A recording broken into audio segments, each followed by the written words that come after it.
కోసబొమ్మ junction వద్ద మాజీ deputy CM Rajannadora ఆధ్వర్యంలో దివంగత మాజీ ముఖ్యమంత్రి డాక్టర్ వైఎస్ఆర్ రాజశేఖర రెడ్డి 77వ జయంతి వేడుకలు ఘనంగా నిర్వహించారు. పార్టీ నాయకులతో కలిసి వైఎస్ఆర్ రాజశేఖర రెడ్డి విగ్రహానికి పూలమాలలు వేసి కేక్ కట్ చేసి ఘనంగా నివాళులర్పించారు.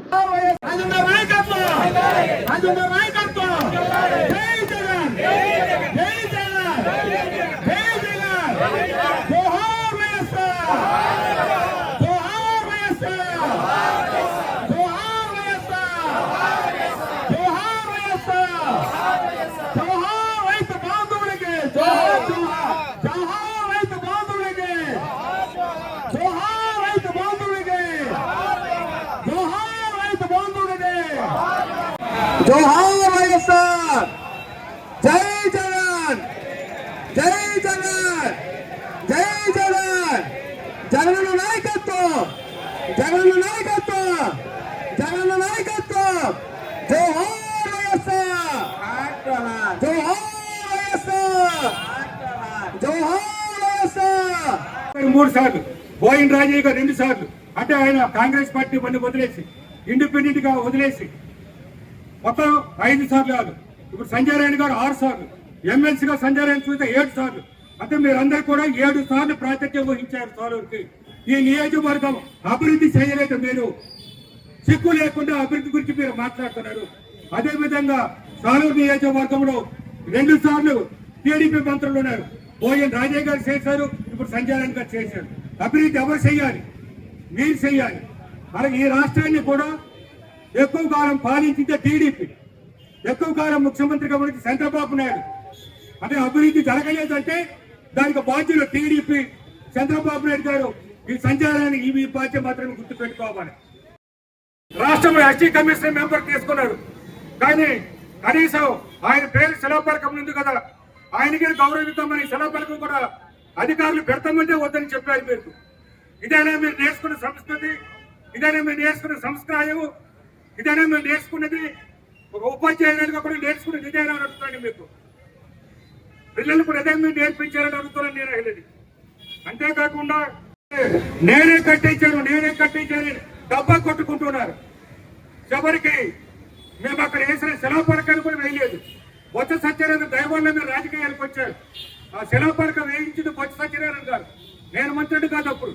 ఆయన దయవల్ల ఆయన కాలు దగ్గర మీరుండి రాజకీయంలోకి వచ్చి అప్పుడు 3 జిల్లాలు, ఈ 3 జిల్లాలకు మీరు రీజనల్ కోఆర్డినేటర్ గా నియమించబడ్డారు. మహిళా రీజనల్ కోఆర్డినేటర్ గా ఆయన కృతజ్ఞత కాకుండా అనేక హామీలు ఇచ్చారు. గిరిజనులకి జీవో నెంబర్ 3 గురించి చెప్పారు.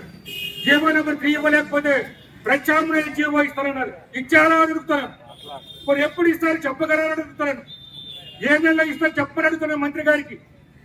ఏ నెలలో ఇస్తారు? మీరు డిసెంబర్లో ఇస్తారా? వారు 2027 జనవరిలో ఇస్తారా? వారు 2020 నుంచి మరి జనవరిలో ఇస్తారా చెప్పని అడుగుతారని మంత్రి గారికి. మీరే చెప్పారు. ఇక్కడికైతే లోకేష్ తో కూడా చెప్పించారు. చంద్రబాబు నాయుడు గారు కూడా వారికి వచ్చి చెప్పారు. మీరు కూడా గిరిజన ఉత్సవాల్లో కూడా 2024 చెప్పారు.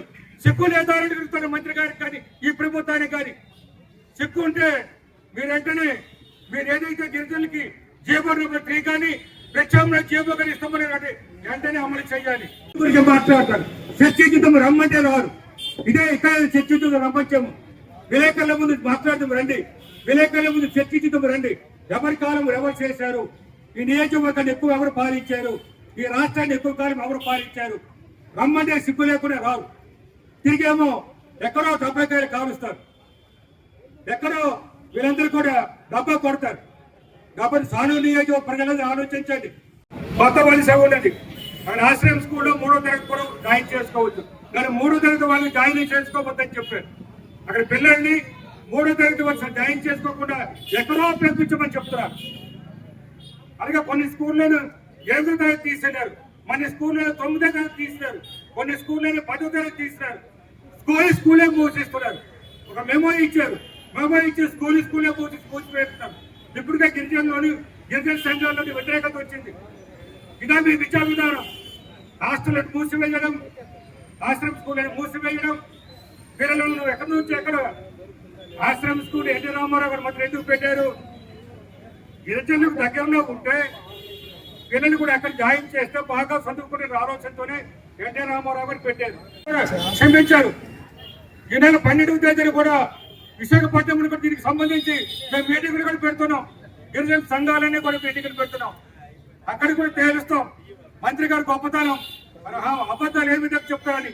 అలాగే ఆశ్రమ స్కూల్స్ లోనేమో మీరందరూ ఏం చెప్పారు, నా మొదటి సంతకం ఇది, ఏ ఎన్నమ్మా నేను వేస్తున్నాను, ఆశ్రమ స్కూల్లో ఏ ఎన్నమ్మా నేను వేస్తున్నాను, ఇదే నా మొదటి సంతకం, నా పిల్లలు సరిపోకూడదని చెప్పారే మీరు. మరి మీరు మీ సంతకం అమలు చేశారో అంటున్నాను. వాళ్ళు ఎప్పుడు మీరు అమలు చేస్తారో చెప్పండి, ఎప్పుడు మీరు అమలు చేస్తారో చెప్పండి. మీరు ఇస్తున్నారంటే రైతులు ఆనందంగా ఉన్నారంటే దానికి కారణం రాజశేఖర రెడ్డి గారు. పెద్ద గడ్డలో నీరు ఇస్తున్నారు ఆయన. కాబట్టి ఆ నీటి ద్వారా ఆయన సజీవత్వము స్పష్టంగా మనకు కనిపిస్తుంది. అలాగే ఏ వ్యక్తిని అడిగినా సరే ప్రాణదాత రాజశేఖర రెడ్డి గారికి ప్రాణదాత, గుండెకి గుండె ఇచ్చిన మహాత్ముడు. మన సాలూరు నియోజకవర్గంలో కూడా పాచిపేట మండలంలోను మరి గంట లక్ష్మి గారికి మొదట్లో క్యాన్సర్ పేషెంట్ గా ఆమెకి, అందుకే ఈమె వసత్రియం అని చెప్పినట్టు ఆమెకు నిజంగా ఆమె పిచ్చి పట్టింది. ఆమెకి వసత్రియం అని ఇదే చెప్పిందో ఆమెకు సన్ స్ట్రోక్ తగిలింది. సన్ స్ట్రోక్ తగిలింది కాబట్టి ఆమెకు సన్ స్ట్రోక్ వల్ల ఆమె పిచ్చి పట్టిందేమో. ఆమె సైకోలకు ఆమె మాట్లాడుతున్నారు సంజయ్ రాయన్ గారు. జగన్ సైకో కాదు, జగన్ పిచ్చి పట్టలేదు. కాబట్టి ఇప్పటికైనా గౌరవంగా మాట్లాడడం నేర్చుకోండి, మంచి భాష మాట్లాడడం నేర్చుకోండి.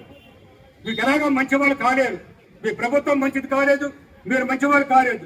మీ కేడర్ ఏమనుకుంటారో, మీ లీడర్ ఏమనుకుంటారో, మీ నియోజకవర్గం ఎవరు అడిగినా చెప్తారు. మీ గొప్పతనం ఏమిటో చెప్తారు. ప్రతి ఒక్క ఎవరు అడగట్లేదు మీరు ఎంత అభివృద్ధి చేశారో. ఈ నియోజకవర్గం ఎవరు అభివృద్ధి చేయాలి? ఈ నియోజకవర్గానికి అంటే సాలూరు నియోజకవర్గానికి ఎక్కువ కాలం ప్రాతినిధ్యం వహించింది టీడీపీ. బోయన్ ఇస్తారు, మీరు కొత్త పెన్షన్లు ఇవ్వడం లేదు. అంటే మన మంత్రి గారి ఫ్లెక్సీకి అర్థం ఉన్నదా అంటున్నాను. ఇటువంటి ఫ్లెక్సీలు కట్టి అమలు చేయకపోతే సిగ్గుపడాలి కదా అంటున్నాను. ప్రజలకు మోసం చేయడం కదా అంటున్నాను. ప్రతి ఒక్కరు ఆలోచించాలి. పార్టీ ముఖ్యం కాదు, మీ కుటుంబం ముఖ్యం. మీ కుటుంబంకి ప్రభుత్వం వల్ల మేలు జరుగుతుందా అది చెప్పాలి. మనందరికి తెలిసిన చదువుకుని పిల్లలు ఉన్నారు. 20 లక్షలు ఉద్యోగాలు ఇస్తామన్నారు. ఎవరికి ఇచ్చాడు ఉద్యోగం? శ్వేతపత్రం రిలీజ్ చేయమని చెప్తున్నాం. శ్వేతపత్రం ఎంతమందికి ఉద్యోగాలు ఇచ్చారు, ప్రభుత్వంలో ఏ డిపార్ట్మెంట్లో ఇచ్చారు, ఆ వివరాలు ఇమ్మంటున్నాం. ఏ జిల్లాలో ఎన్ని, ఏ నియోజకవర్గంలో ఎన్ని ఉద్యోగాలు ఇచ్చారో చెప్పని అడుగుతున్నాం. దానికి ఇప్పుడు కూడా శ్వేతపత్రం రిలీజ్ చేయలేదు. మన శ్రీమాని గారు కూడా దాని మీద కౌంటర్ ఇచ్చారు. జగన్ గారు పిచ్చోడట, జగన్ గారేమో సైకో అట. ఎవరు సైకో ప్రజలందరూ చూస్తున్నారు, ఎవరు సైకోలుగా మాట్లాడుతున్నారు ప్రజలందరూ చూస్తున్నారు. ఆమె మాట్లాడుతుండే సంచారాన్ని మాట్లాడుతున్న బాడీ లాంగ్వేజ్ ఒకసారి మీరు చూడండి. మగవాడి కంటే అధ్వానంగా ఉంటాయి బాడీ లాంగ్వేజ్. ఒకసారి పరిశీలించండి ఎవరైనా. బాడీ లాంగ్వేజ్ మగవాడి కంటే అధ్వానంగా ఉంటుంది ఆ మాట్లాడి తీరుకొని బాడీ లాంగ్వేజ్. కానీ ఈమె జగన్ గురించి మాట్లాడతారు. అట్లేదు విద్యార్థుల దగ్గర ఏం మాటలు కూడా తెలియని సంస్కార హీనురాలు ఈమె. విద్యార్థుల దగ్గర ఏం మాటలు తెలియని సంస్కార హీనురాలు. అక్కడ వారి కుటుంబం గురించి మాట్లాడుతుంది, అక్కడ మహిళల గురించి మాట్లాడుతుంది.